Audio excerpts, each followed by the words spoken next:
Good tidings to you all on this, the Christmassy special of That 90s Podcast. I'm your host, Chris Dingle, the Rudolph of this particular podcast, guiding you through all things flavoured 90s. And joining me this Advent, and every month, is a man so 90s, he pre-ordered his Turbo Man doll last March. Mr. Thomas Turkey Mawson. Right. How are you, sir? Miffed because Turbo Man didn't come. Oh. So now you have to go around a supermarket. A supermarché. A shopping centre. Yeah, going through a variety of hilarious japes and jams. Don't end up at the Santa warehouse. I shan't. That's my advice to you. It may be the end of my life. Indeed. So, how are you? Feeling Christmassy yet? Tingly, yes. Tingly. Yes. Tingling with Christmas. I actually used a product upon my nature in the shower this morning called Chris Dingle, so you were with me in that particular time. No, I wasn't. Chris, I have a surprise for you. So This came in the post the other day. Did it? I've never seen it before. Addressed to somebody else, and it is, for those of you who can't see it, is the Lords... Which is all of you. Yes. The Lords at Lordine 2016 calendar. All proceed go to the Hastings and Rother Voluntarily Association for the Blind. It's funny that because you can't read it. It's just... It is a calendar. Not too far. Yeah, it is. It is a calendar made in right. East Sussex. It looks very well produced. Chris, have a look and tell me what you see on the months. So, what's first? Okay. January's a bit of an eye-opener, putting it mildly. Describe what you see, Chris. I see a... Say what you see. It's not that show, Thomas, today. I see a silhouette of a man. I see a silhouette. That's all I can see. It's a man of roughly 60-year-old, I'd say. He's a bit Rubenesque, isn't he? He's a bit weathered. He's got his working boots on, and that's it. He's got a yellow helmet covering his helmet. Looks like he's got a shovel, and he could well be a gravedigger. It looks like a button you'd press in a game show, doesn't it? Somebody's knocked on his Boing! door. Someone's knocked on his door, and he's just kind of gone, "Hello." I'm normally like this. I'm a nudist. January's. I'm going to go to October if that's possible. Actually August. Baps on that. August is an angler. He's less said about him the better. Looks surprisingly like that guy from Dragon's Den, the tall one. No, he doesn't. Yes, he does. He's got the face. He's massive. He looks like there's a character from The Simpsons. He's like that sweaty like mob boss. That's what. Oh yes. Oh, okay. September's got a bit of... That's a ripe banana, isn't it? Yeah, put the banana in the centre. Yep. Oh, yes, October. What is that in it? Wrenches and spanners. Wow, construction worker. It's a blacksmith. Isn't it? Of the modern age. That is wonderful, Thomas. Thank you for bringing this to my attention. We'll post... I think we best post some of this on our Facebook. I want to see if it's possible. I am, however, not going to leave it without showing you my favourite. Okay.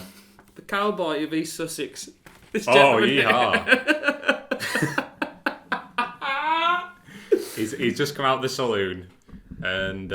Two hats. He's got a sombrero bigger than his sombrero on his head, covering his area. That's very, very confident in... That's kind of saying to me he's overcompensating for actually how big his penis is. Yeah. Like, I'll get the biggest sombrero to cover my area, thank you very much. A big fan of his calves and boots there. It's like a pig. Anyway, Two Hats McNally there. Thank you, Thomas, for that very visual feature on an audio format. You are welcome. Which brings us on neatly to our show this week, which is, I'd say, on a show which doesn't work in any way audio. No, not at all. So naturally we decided, you know what, we'll do that.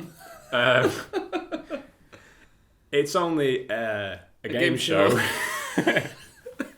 of the 1990s. A snooker one, to be precise. It's only Big Break. It is only Brig Break. Break Breaketh from the Briggs. Brig Beak. Thomas, what do you remember about Big Break? Extremely fond memories. I started watching Big Break when I was about 3. It was a big part of coloured balls, wasn't it? Big part of my childhood. Loved coloured balls. everything that was associated with snooker I called a big break because it was basically my only link to the world of snooker. I got a big break for Christmas when I was 3. It was a little snooker table. Yeah. Couldn't play it. Didn't understand the show, but I loved it. I loved John Virgo. He was my idol. I thought I like the colour association to the prizes. We'll get on to John Virgo anyway, but I can't imagine anyone actually saying that sentence and actually meaning it, but I think you do actually mean it. I did. When I was a kid, it was cool. All these trick shots and everything. It was a... I'm going to go to school tomorrow and say, when I grow up, I want to be John Virgo. It had a much bigger part in my life than I anticipated. I had a mullet, which obviously gave me a snooker look. The first wedding I went to when I was 6, I wore a waistcoat that was right out of a wardrobe of a snooker player. I looked prime snooker. Did you have the Dennis Taylor glasses? I did not. No. I did not need those visual eggy aids. Because you could double up your Dennis Taylor glasses with your Brains and Thunderbirds. Because that Thunderbirds was popular in the 90s as well. Yeah, I was a big fan of Thunderbirds. Exactly, yeah, you could have... Oh, well. Missed opportunity at that wedding when I was 6. There you go. So yeah, we're watching the 1992 Christmas special, A Big Break, because I picked it out at random and went, oh, it's near Christmas, let's do that. Yeah, done. It ran from the 30th of April 1991 to the 9th of October 2002. 11 years of snookering you tonight. The siren of too long is going off at the moment. It's a recurring theme on this show, isn't it? And they probably say the same about the podcast itself. Yes. So it's only episode 5. I know, God. Get off our backs. It's a special as well. Indeed. How many episodes? Don't pretend that you know because we recorded this before. I don't actually remember anyway. Oh, that's good. I'm gonna guess about 180. That's bullseye. 222. So you're not that far out actually. Right. And 14 series. So yeah, that is way too long. I seem to remember like Big Break when I was growing up being on, but I don't remember watching it. I remember like my mum and dad would just go, "We're not watching that." Where I don't think they particularly liked the comedy stylings of Mr.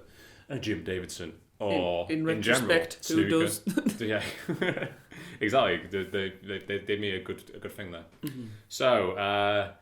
All right, so snooker in general, where do you like snooker a lot? I am a fan of snooker, not an active one. Like I don't. No. I watch it if it's on sometimes. Because we've played pool a lot, and yes. we both know how bad we are at that. So snooker's harder than pool. It is. Because you've got to do. I can actually, to be fair, like the things that you was meant to be good at snooker, like safety shots, I'm really good at pool. But because I've been dominated by somebody in the game, that I'm forced into making really defensive plays. So in a way, I'd still be terrible at snooker. Between the age of like 15 and 17, I used to go to the snooker hall quite a few weekends actually. Whitehaven still had a snooker hall back then. Women weren't allowed to use it. What? Women weren't allowed to go to the snooker hall. The only women that were there were the ones that worked there. That's backwards. That's fucked up. Yeah. Yeah. They were allowed it eventually before it closed, but... Okay, that's fine then. Of course. Fond memories of an iron brew and a ham and cheese toasting. Packets of bacon fries and losing horrendously and giving people centuries in fouls. Bacon fries to me sounds like the staple of snooker halls. It is also pork scratching. The best crisp. One of. That's another discussion. It is. Do you remember there's a snooker hall around the corner from where we lived in Preston, on Alden Street? No. Stephen Hendry had one. Like one of his snooker was literally around the corner from where my house was on the corner. I never didn't go in. No, I didn't go in either. Bowling, alley. yes. Bowling alley. So where our life was we established that we don't know that much about snooker, but I'm going to test you right now on that. Holy mother! It's a game I like to call Snookering You Tonight. Thomas, I have 6 names. Oh, shite. And I want you to guess whether they are real snooker players or not. Okay. Are you ready? No. Okay. Ali Carter. Is this basically true or false then? Yes. True. True. They're all real people. I've not made any of them up. So he is indeed a snooker player. Yes. That's 1 for 1. Mm-hmm. Marco Fu. True. That's 2 out of 2. Yes. You tried to throw me with that one. Yeah. Michael Van Gerwen. Nope. Do you know what he does? Michael Van Gerwen. Is he a sportsman? Yes. To some people, no, but yes. Did he do darts? He does do darts. He is probably the most famous darts player at the moment, actually. Judd Trump. He's not a snooker player. He is a snooker player. No! Judd Trump. That's a good name. Not related to Donald Trump, who's had a bit of an interesting week. Bit of a wanker. Tyrod Taylor. No. Correct. He is the quarterback for the Buffalo Bills. Got an NFL reference in the podcast. Yeah. John Parrott. Also not a snooker player. Incorrect. Oh! John Parrott is a snooker player and is currently a BBC pundit. And was a captain on Question of Sport when Ellie McCoist was. Oh, that's when, yeah. I thought you were trying to throw him with a different kind of bird. My mate bumped into him in Southport in JJB back in the day. So there you go. Fact. JJB? JJB. DW Sports now. I thought it was just JB. No, it's JJB Sport. JJB. Oh, times have changed. Yeah, that's quite a lot, isn't it? Anyway, I digress. I think good game though. You did I did all right. So it's that time. That time to go through the entry to any show of the 1990s and either side. It's the theme music, and here is your composer, Mr. Thomas Mawson. Hi. Please be seated. Plug in your earphones, and let's click away to a theme song that is associated with this show. That was seamless.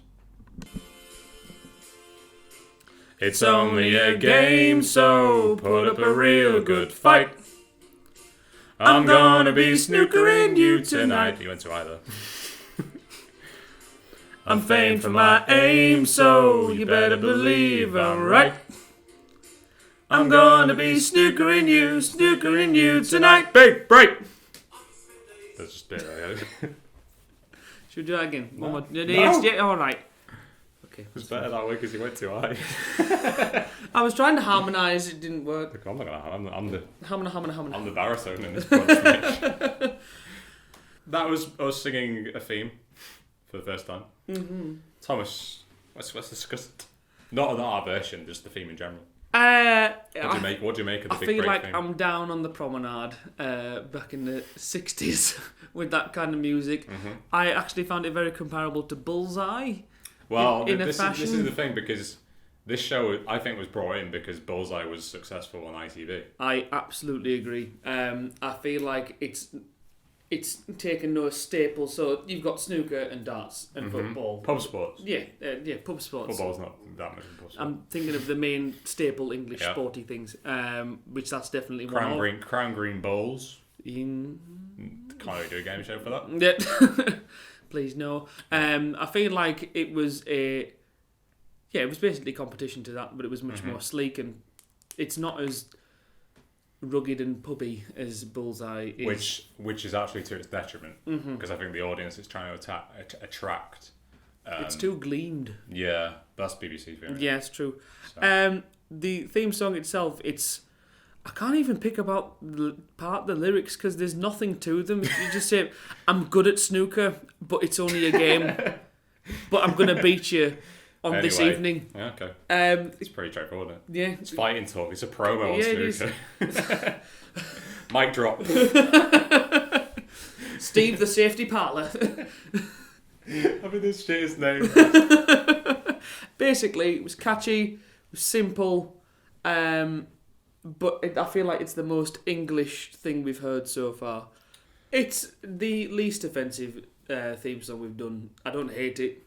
I don't really like it that much, but I'm happy to listen to it. Because I hate this show a lot, I think the theme music is the best part about it. Mm-hmm.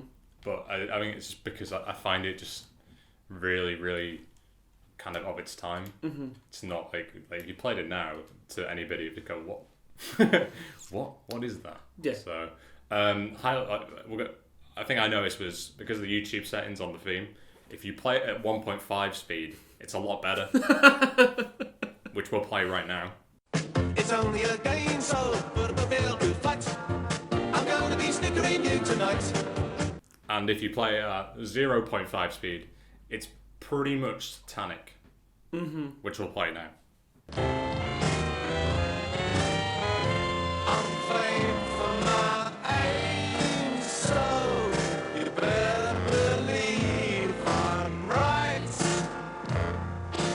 there you go. That was almost like a slow seduction dance song. It's only a game. Are you okay? No. I think that pan of chocolate gave some drugs in it. And the apricot. So yeah, the title sequence itself is effectively men playing snooker with crazy 90s filters. It's all in black and white, but the balls are in colour. That's kind of, it's magic. The woodwind is top notch in my opinion. And it's been recycled over and over and over again. And it's rife with double entendre. Yes. It's all cheap. It's about snooker. Definitely about snooker. Of course.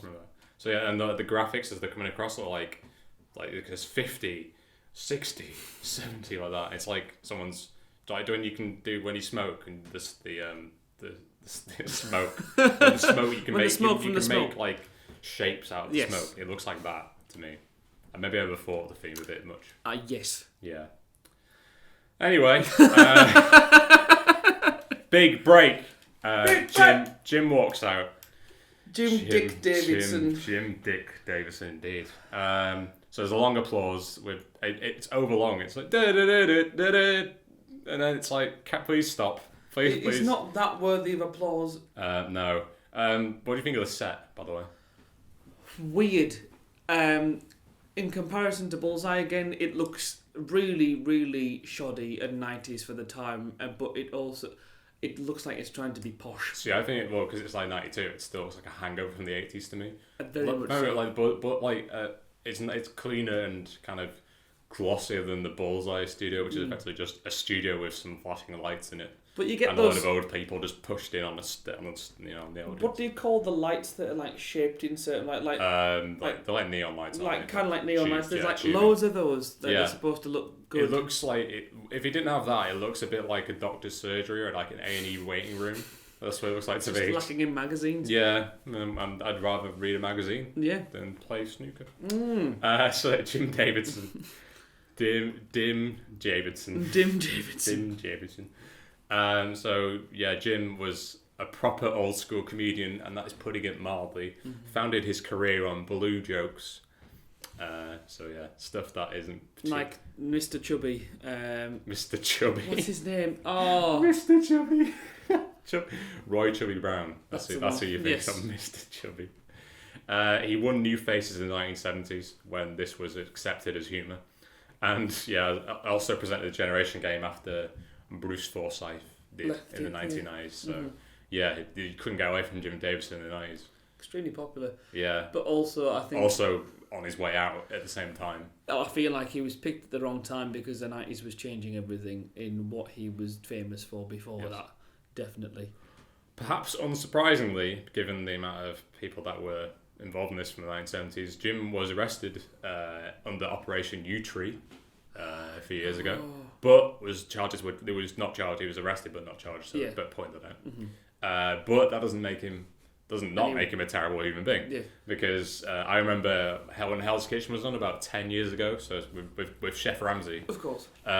Jim, do you remember the guy who won Big Brother, Brian Dowling, I think his name was second. I think he won the second series of Big Brother. I know what you mean. So he repeatedly, throughout the show, it was edited obviously, but you can't really unedit someone calling him a shirt lifter repeatedly or stuff like that. It's just constant gay slurs, and it became apparent that he was just his humour was just not accepted in 2000. Assaulting, isn't it? So I'd say he was phased out of primetime entertainment by 2000.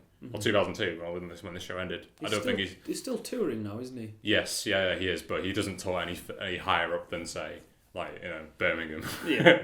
He's never been a northern comic anyway. No. And I think gradually his audience is being whittled down, shall we say. So, I'm being very, very polite here about Jim Davidson because I fucking hate that man. He's just an awful human being. Yes. Case in point, I got this on Wikipedia, so citation is needed, but pretty sure it's accurate because it sounds like Jim Davidson. Yeah. From his first autobiography, The Full Monty, prior to The Full Monty coming out. Of course. Since 1993.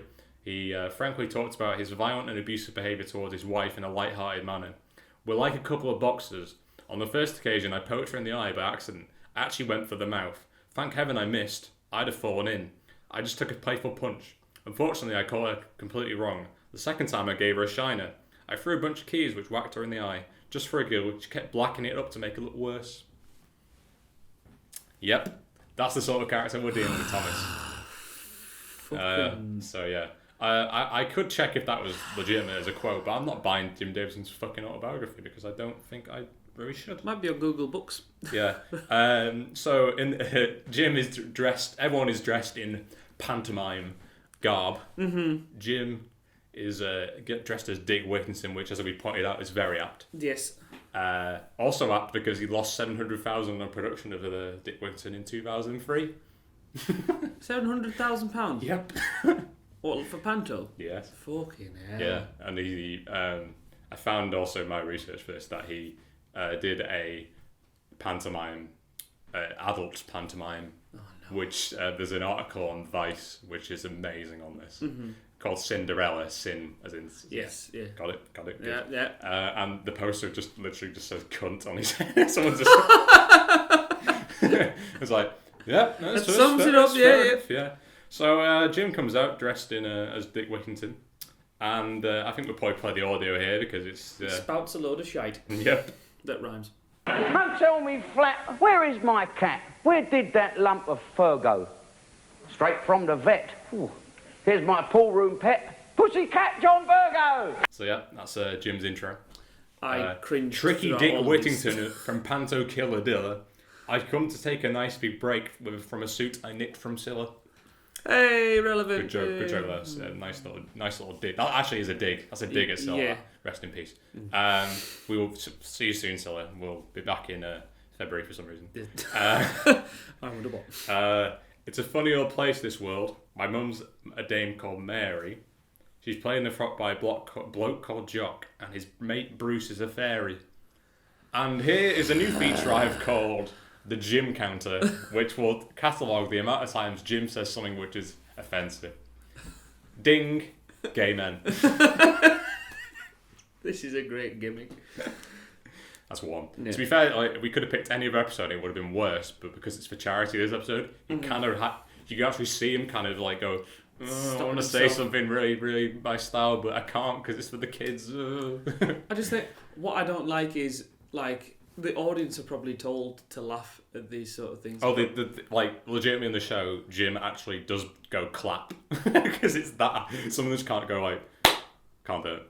Jim, he actually has to tell, and it's definitely added in. It's enhanced. There is definitely an audience there, but I don't think that. Why are they even there in the first place? It's 1992.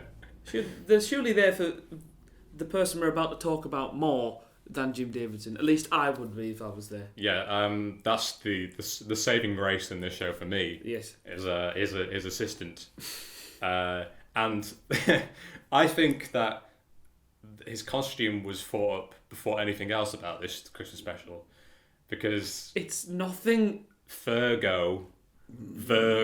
Fuck's sake. out comes John Virgo as Puss in Boots. He's basically a mopey zoo panther, isn't he? It doesn't really look like a cat to me. It looks like a Dalmatian fur, just put it's weird. It's close to a bear. I think it's just his general demeanour. John Bear Virgo. Big sarcastic bear. If I had a spirit animal, it probably would be John Virgo. Title of episode right there. Jesus Christ, John Virgo and Catsuit. Can you imagine John Virgo in Fargo? Just in that catsuit. Of course. John Virgo in John Fargo. Mr. John Virgo, actual snooker player, was nicknamed Mr. Perfection, which if you watched, do you remember Auntie's Bloomers? On BBC in the 90s. Terry Wogan, but basically their outtakes show. Yes, I know what you mean.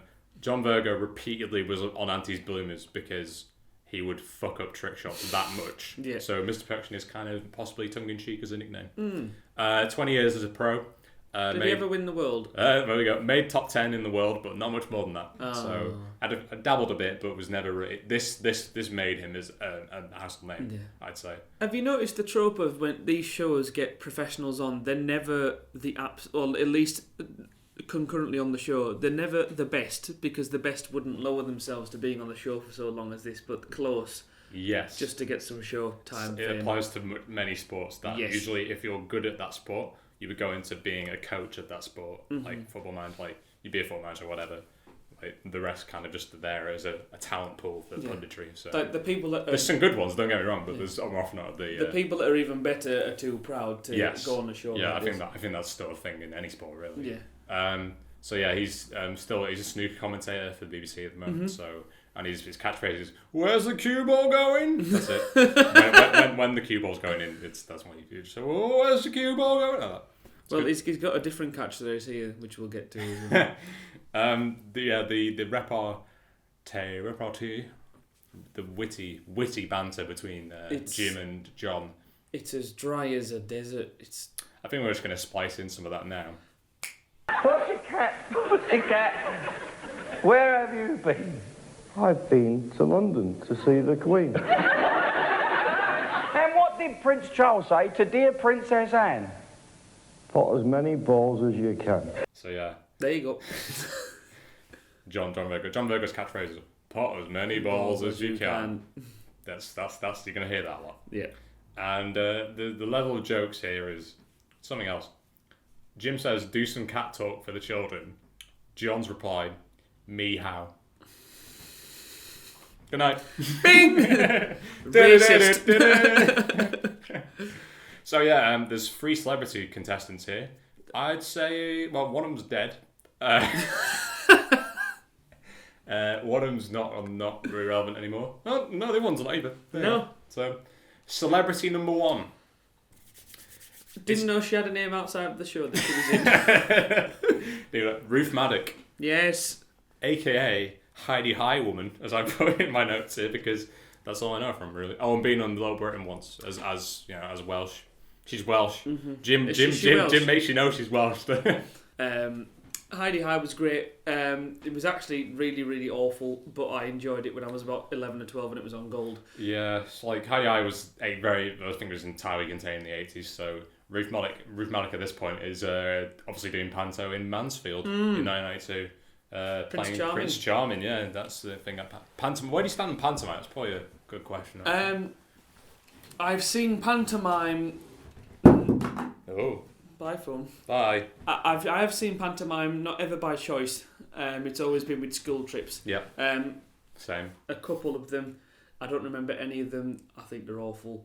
I think I saw Paul O'Grady pantomime about 2002 with school trip again in Manchester. That was really good. There was one. Paul O'Grady. Exactly. Yeah, that's pretty good. I can remember some from when I was growing up, but they're not really stuck in my memory too much. I can remember going. That's it. I don't remember what they were. There are people that really specialise in it, like Billy Pearce, who's in Jack and the Beanstalk. Yeah. Soon with. Don't advertise for him. No. I've seen the poster for it though. And Lead Station. Am I right? Am I right? Yeah. No, Trinity Centre. Oh. Boise Right. from Only Fools North is in it, pulling the face of a lifetime. Basically, he smelt a turd that he really doesn't like, and you've caught him in the middle. I thought of Trigger something. did the faces. Not anymore. Oh yeah.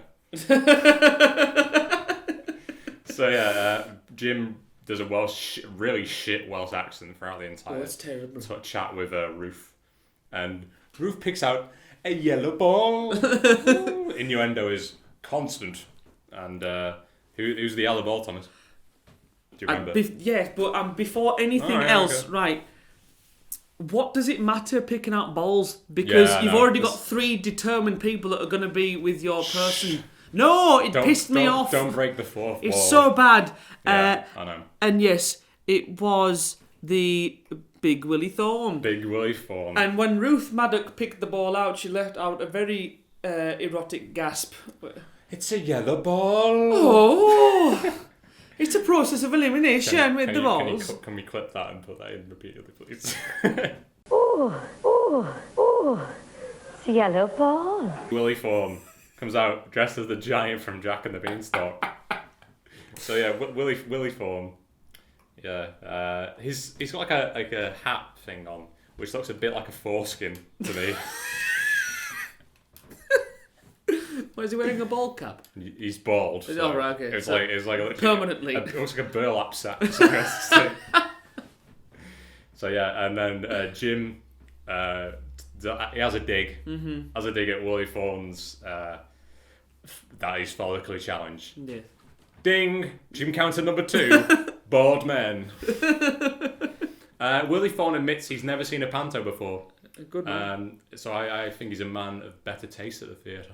Yeah. I think he's always at the Old Vic in London, obviously. He went Blood Brothers and stuff like that. And the like.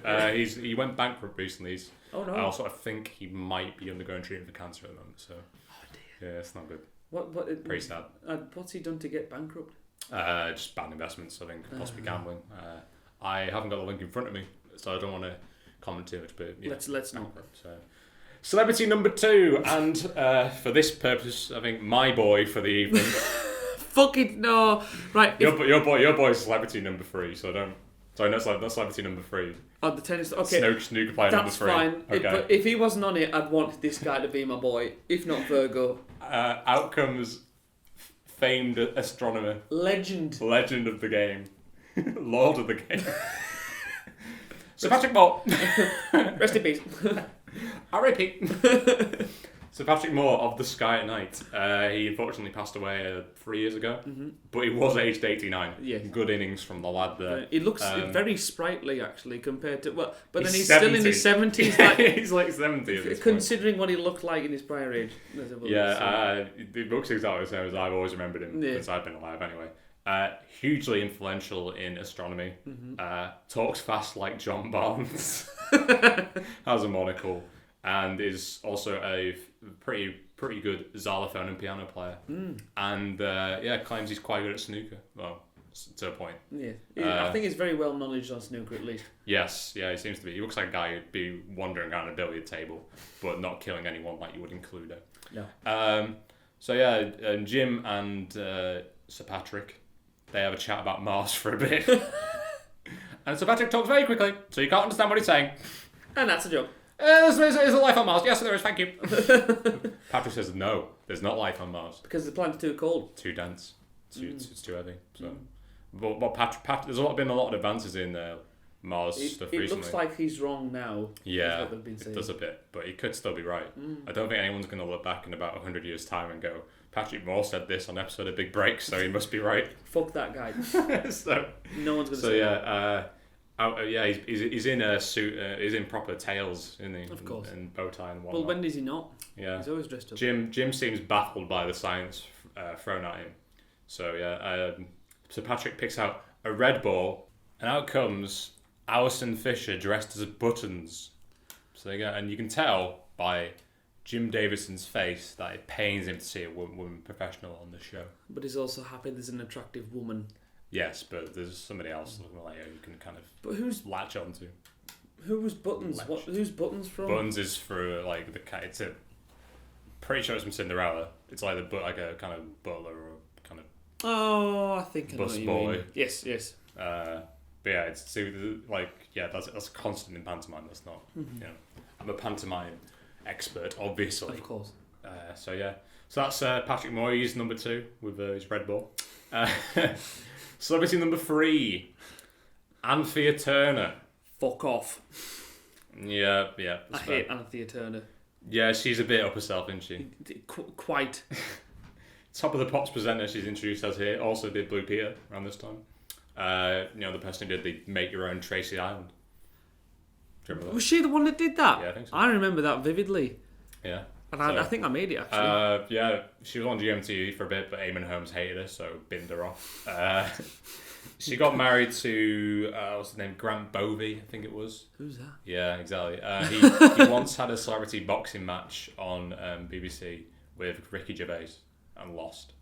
There was also one between Bob Mortimer and Les Dennis, which was just amazing. It was like a sport relief, I think. Right.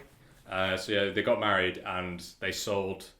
Well, they got the photos to OK, Hello, whoever. Yes. But they got sponsorship from Cadbury's, and there's photos of them holding Cadbury's flakes, on the wedding photos, which is possibly the cringiest sponsorship I've ever seen in my life. Can you not afford your own wedding? Are you Apparently not. You're a TV presenter. It was called Flakegate. Yeah. I could afford my own wedding. At some point, why can't you when you're earning far more than me? Yeah, but that's really bad. Yeah. There you go. Shameless, absolutely. I'll be honest with you. I think Anther in 1992 is all right. She looks She's a bit of all right. very pleasant. Yes. Yeah. I've become Jim Davidson now. I'm sorry. She's just a petulant child, like in the way that she acts with people. She just. Yeah. Makes me So cringe a bit. Patrick Moore does a little bow in a direction like, hey. He's very gentlemanly. Mm-hmm. Very cordial. And Anther is paired with probably the best professional, an actual world champion. Yes.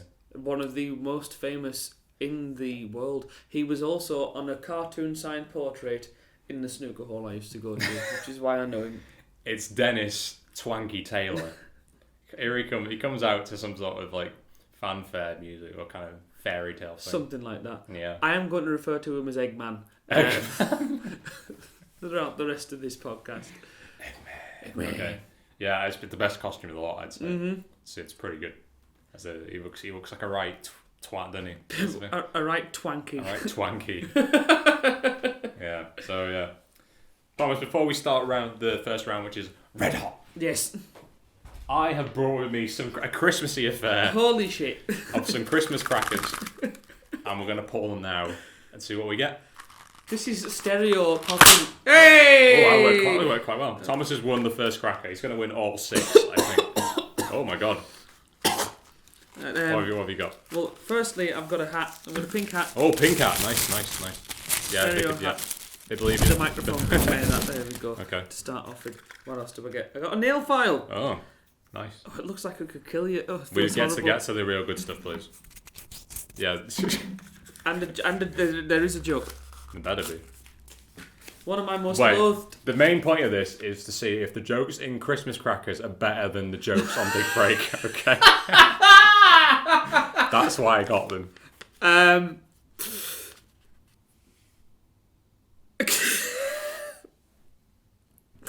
Chris, I've got a question of a jokey fashion. Okay.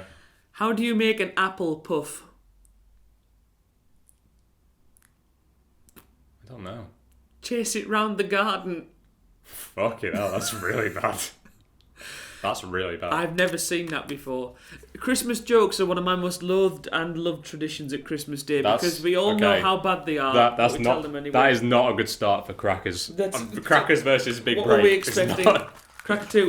Yeah, didn't. I won. There we go. Oh, flashback. That's probably gonna break. Oh, I got the little puzzle game. Puzzle game, yeah. Basically, micro triangles. If I get bored during the podcast, I'll just do that. Okay. Get sick of reading. Another pink hat. I think this is to be fairly constant. Okay. Oh, here we go. Put your hat on, Chris. There's another question for you. Of course, I'm putting my hat on. We can edit this down. Yeah. It's all right. I don't know. I think they like the rustling. Okay, I've also got a question for you. I've got a question for you as King well. Mayor. What's the fastest thing in water?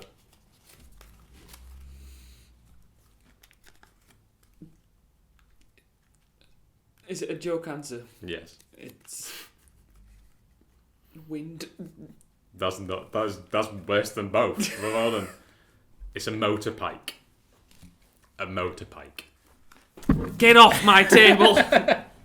That is so bad. This is going better than I thought it would. Are we doing all of them now? No, we're going to do it sporadically. So that's the first round for the one. first game. Yeah, I get you. Get it. Got it. Good. I'm glad There's you understand. debris of crackers everywhere. It's fine. You can clean that up later. It's your house. Red hot. Round 1. It's effectively build up time with questions. Pot them reds. Pot them reds. Most reds potted. You're going through to round 2. Simple as that. You follow Joe Virgo's advice. You go, pot as many balls as you can. Pot as many balls as you can. Pot as many balls as you can. It's from Salford, by the way. Not Salford. Salford. Where's Salford? Salford is Salford. Ah. Just people pronounce it incorrectly. Salford. Salford. There you go. It did sound up that way. Ruth does a very shit version of 12 Days of Christmas. Yes. She struggles to remember 5. And only does it from 5. 5. The questions are like, what nationality were the hens?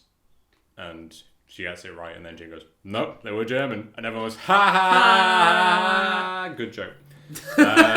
So yeah, she answers all the questions right, I think, because there's obviously help. It's for charity, we help her along. Yeah. Willie is a bit shit at potting them balls. He's not great, is he? No, he's slow getting around the table. Mm-hmm. The clicking noise for the timer is pretty hypnotic. Yeah. Something like that. I remember that sound being very therapeutic when I was a kid because there'd be no sound apart from Different putting the balls strokes. in that. Different strokes for different folks. Christmas clip arts appear when a ball is potted at the top. Yes. Snowmen, I think, was one. And I stuff think like of pudding as well. Puddings. Pudding. Pudding. Yep. Something to do with joyful and triumphant. Patrick sings along with. It's just really a lot of shit patter throughout this entire episode. So I'm gonna, Big Willie didn't do. Big Willie gets 4, but is then beaten by Alison, I think. Alison gets 4 as well. Sorry, it might be 3, and then GB gets 4. And then Jim Davidson, counter number 3, says the following: "I hate it when they bounce out," referring to the balls on the table rather than women's breasts. Yeah, of course. Jim makes a lot of references to stuff, and I'm just so confused. Also, he does stuff throughout the episode at the expense of Virgo being in the cat costume. Yes. Which, like an impression. I thought I saw a putty cat. Does that? That I hated excruciating so much. So bad. So bad. I thought I don't want yet. Yeah. But Twanky's up. Virgo and Twanky have a bit of banter. bit of banter, a bit of chatting up, I'd call it. Yeah. Twanky twanks it up. Cue ball. This is Dennis Taylor's an absolute mare and cheats a bit. He does. But because still, it's for charity. Yeah, and somehow hits it one-handed after hitting nothing, and it goes in. It's like, wow, he's through. Yes.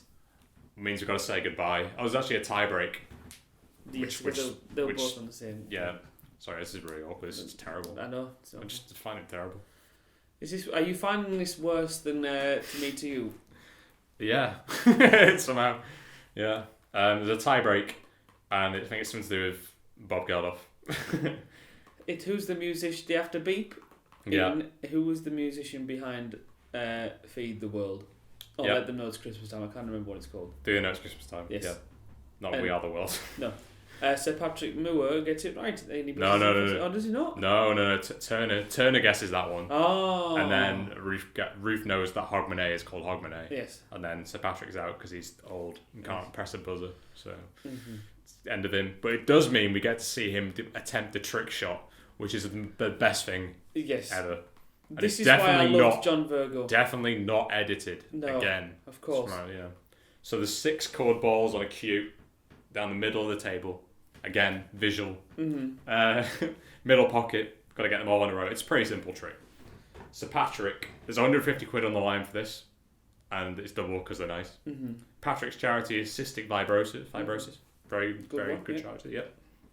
Patrick is a pro, and they all go straight into. He sees John do it, and then he does it, and it's exactly the same. Photographic memory. Yeah, I know.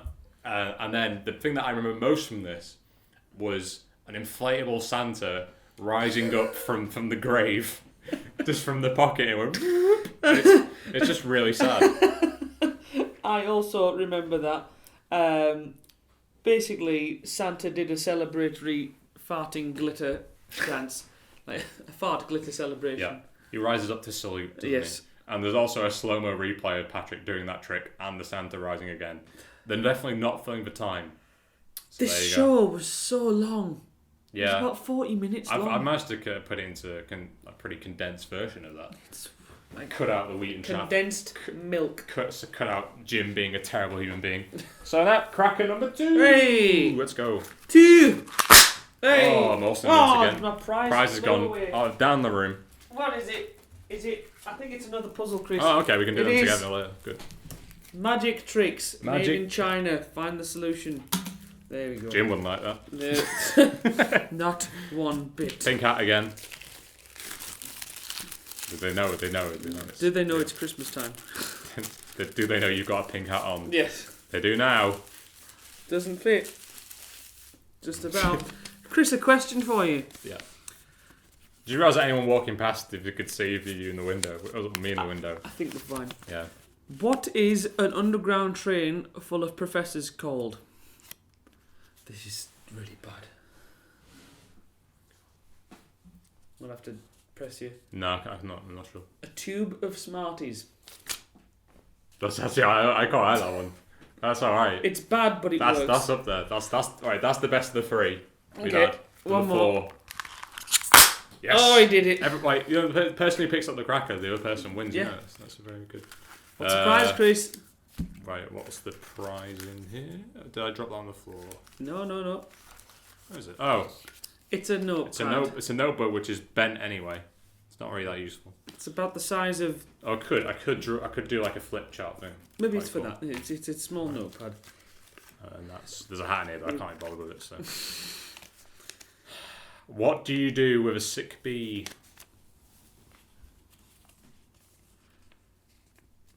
I'm conscious of dead air, but I have no idea. I've got no idea. Take him to the waspital. The waspital. I still think that's second out of the 4. Yeah. Still don't like it. You're cleaning it up. Yeah, well, I know it's my house. I'll do it. It's fine. Pocket money. Hey! Round number 2. Celebs in the chair. Snooker players pot the balls. If he misses, question for the following. So yeah, it's really straightforward.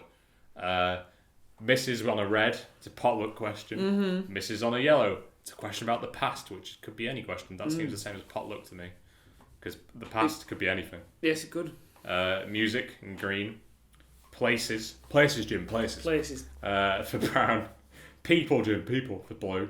Sport, pink. And black ball is screen. It's at this point I realised, even with the first round, this one more very, very similar to the format of Bullseye. Bullseye. Very much so. Well, places, Jim, places. Places. Just quite a rip-off, actually. It works, but quite a rip-off, nevertheless.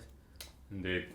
So yeah, Core Pocket is double money. 90 seconds. Here we go. Willie misses 2 reds, but pretty good. 300 nicker in the bag there. But Dennis Taylor, oh my God, he's good. He smashes He's good. it, doesn't he? Does his back in, but it's fine. Well, he's wearing a massive Yeah, dress. he's really hindered by his costume rather Can you than. imagine how good he would be if he wasn't in his dress? He'd be amazing. I think that's probably because they know he's the best snooker player out of the 3. So. Yeah. So there you go.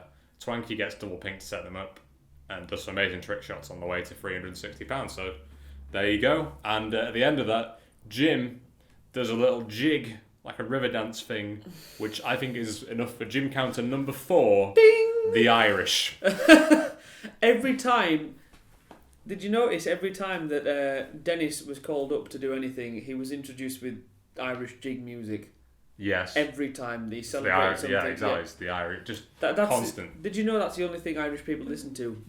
Did you? They're known for other things like potatoes And U2. potato cake. Potato cake, yes. Two things. And Guinness. And U2.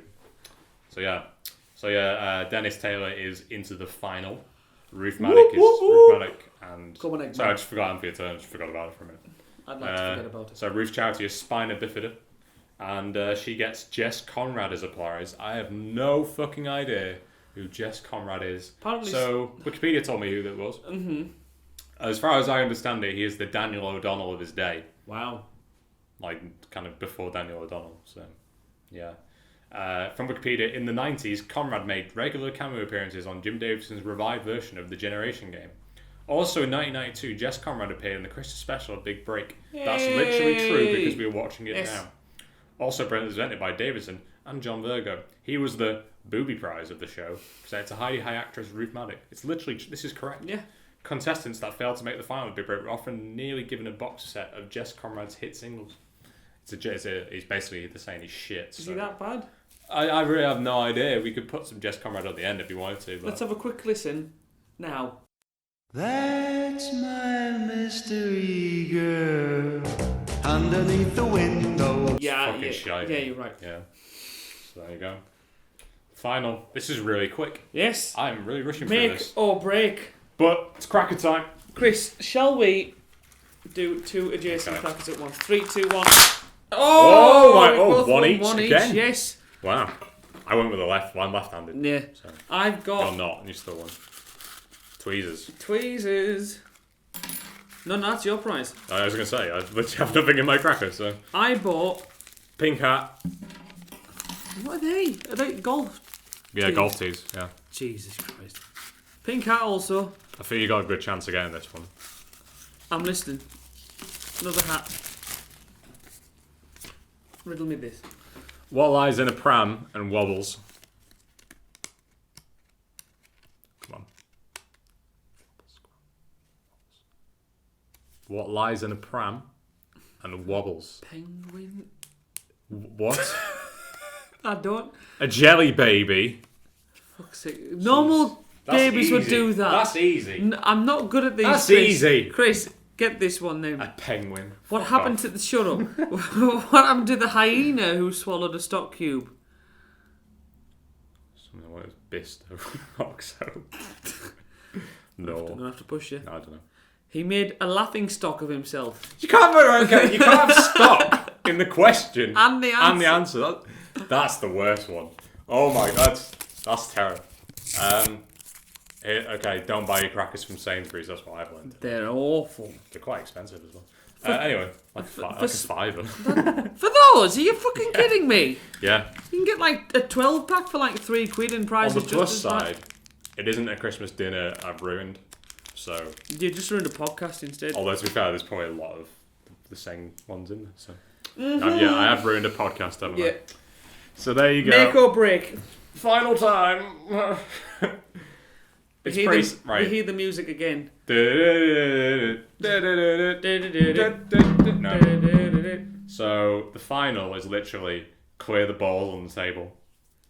But if you get some questions right at the start, then you can just take balls off the table anyway. Mm-hmm. So there's five. Anthea Turner she's good at the questions. But they're extremely simple questions. Yeah, just charity in it. I don't care. Work yep. for it. And then Dennis wins. That's pretty much it. Is it £1,500?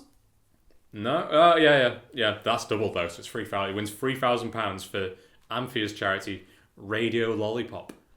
Thing is, like, you know when Bruce would double up prizes and stuff, and it would be like the best thing ever. Yeah. Jim just does it as a we'll double it, it's fine. Like, you know, you had a show leading up to somebody playing a game to get £1,500 for charity. You know, you've made it a big deal, and then we'll make it 3,000 instead. Yeah. It's for the kids. Like you As feel, Jim repeatedly says that, it's for the kids, for handicapped it's for the kids. But I can't believe he said that. Like he was talking about Panto earlier on in the show. He was like, when I see the looks on the kids' faces and the handicapped kids' faces, It's like, what? what's the point in distinguishing them? Oh my god, it Yeah. doesn't make you out to be a better person. And He tries really hard to come across as a really he nice tries man. too hard at everything in this show. Yeah. Also worth pointing out that John Virgo is a liar and a fucking cheat because he moves the pink so Dennis can get all of them. Yeah. I'd rather uphold the rules than give more money to Radio Lollipop. And that makes me a worse man than Da-dum. Bombshell. So yeah, that's it really. And yeah, big break. I put in capital letters on my notes. Charity gets all the money to counteract Jim being a bad man. Big break Christmas special, Thomas. What did you make of that? What are your thoughts, Chris? Tell me about your experience. Yeah, I think my my general demeanour during this podcast has been, I really didn't care much for Big Break, not even in a Christmassy festive way. I'm very much a Scrooge of the 90s shows, as we've established earlier. So yeah, it's about as bad as I remember it being when I was younger, and it's pretty. Like the games are fairly similar. It's a snooker game show. Like how are you going to vary things up? Really, Bullseye does it better because there's kind of more to it. It's not as Even Bullseye's pretty simple. It's very kitchen sink though, with its prizes and all that kind of thing. Like it's a lot more accessible. Yeah, well this is just for money. Yeah, but BBC can't really give away prizes. They have to give away monetary values. It's quite a lot. I mean, it's charity. It's quite a lot. Like you see shows now like Pointless. They can't do like the prize money given on ITV, obviously Channel 4, like £1 million drop, they don't millionaire, because there's no sponsorship. So I can probably get like the monies. You know, money's a good thing to charity, obviously. But the normal shows, I remember each went like, you know, when they were potting the balls at the end and make or break, it was prizes instead of amounts of money. Yeah. For all the normal shows. Oh, okay. So it was only the money for the specials. Oh, okay. And it was a similar, you know, you'd have a laugh with like finding out what the surprise, like Black Ball was a surprise prize. You really know a lot about Big Break. Too much about Big Break. Yeah. yeah, it was completely made to combat Bullseye. Mm-hmm. Bullseye wasn't really something I ever watched as a kid. It was more after when I was a teenager. Big Break was the show that we watched all the time. And the thing is, I remember so little about it apart from like this is Tom Virgo. yes, this is the most nostalgia I've had for a show. Yeah. That's completely been eclipsed. Well, it's eclipsed the content of the show. Like when I watched this, but My job here is done. When I first watched it though for research, Yeah. it is one of the easiest watches I've had. Like I was kind of mentally thinking. That's because nothing was going on. Yeah, I was like, fuck off Jim, fuck off Anthea, fuck off all the shitty people. But there was just enough going on. It was so simple. Like I really enjoyed watching this. I enjoy watching snooker, so I enjoyed the snooker parts of it, and that made it flow quite easily. But talking about it again has uprooted how much I actually hate the show. I see. In a fashion. Yeah, I'm just indifferent on it really. I think my hatred for Jim Davidson definitely outweighs anything good I can say about the show. Mm-hmm. John Virgo I do like a lot because he is very dry and deadpan throughout the entire thing. It does work well as a duo. I'm not going to deny that. But Jim Davidson is a cunt, so sorry kids, Merry Christmas. Happy holidays. I've also remembered that I forgot to say the thing I was most looking forward to about Sir Patrick Moore. That he almost died once because he ate a rancid goose egg. Please elaborate on these ridiculous There's not much more to say other than he nearly died because he ate a rancid goose egg once. Is a rancid goose egg? Or salmonella and kind of all that stuff. Yeah. Wow. So he died eventually. Not of a rancid not goose of egg. a rancid goose egg. It's why he missed like a show of the Sky at night because he was ill and nearly died. So. Wow. Yeah. Oh well. That's Patrick Moore's a good thing about this show. yes. It was my most treasured celebrity Virgo on there. and Patrick Moore. So And Dennis. Like I enjoyed Twank. yeah, Twanky's fine. Yeah, fine. So yeah, that's been a Christmassy special. I'll be honest with you, I enjoyed opening the crackers more than I enjoyed doing the Merry Big Break. Christmas. And to play us out, I think we'll have a bit of Sir Patrick Moore playing the old xylophone. So, Merry Christmas, Happy New Year. See you in the new year for an episode yet to be determined because we don't want to make predictions. Of course. It's not a good idea. No. So yeah, that's been That 90s Podcast. Toodaloo. Merci beaucoup. Bonsoir. Well, I'm getting out of here because I do not wish to be associated with such a travesty of musical delight.